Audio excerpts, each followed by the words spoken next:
Welcome to Psychology the Daf. We are in Gemara Succah Daf Yud Gimel, and today we're going to talk about a soul mate, or is it a soul mate, meaning the only mate you can have.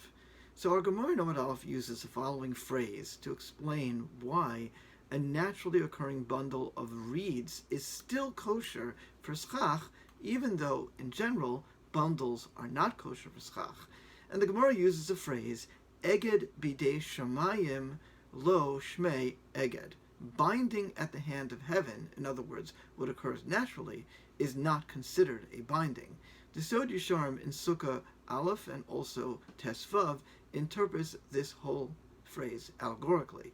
The Zohar, Chelik Aleph, Daf Pehei Amud Beis, famously tells us that a husband and wife are really one soul, separate at the moment of creation, but brought down to this earth and destined to find each other. Yet, Sod Yisharm says, a binding at the hand of heaven is not considered binding. Eged b'dei shemayim lo shmei eged, meaning it is God's will, specifically, that humans work to discover their soulmate, and God will not do it for them. It takes character, piety, and prayer to be able to achieve merit for divine assistance and guidance in finding the soulmate. But there's a problem with what the Sod Yisharm is saying.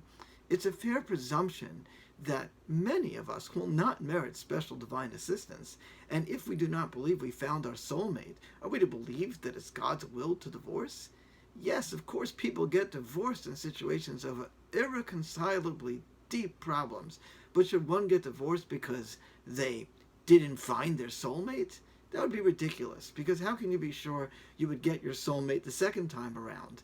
This is analogous to the halacha that though strictly speaking, one should repeat the Amidah prayer if he did not have intention during the first blessing. In reality, one does not repeat it, because who says he'll have intention the second time around either? See the Ramon or Chaim, Siman Kuf Aleph, Sif Aleph. So, the only reasonable conclusion, to my mind, is that every moment with another person, whoever we end up with, ends up being a potential soulmate. If our souls are in some way considered a part of God, as we saw in Tanya, Part 1, Sefer Beinanim, Perek Beis, then within the soul of another is everything and everyone.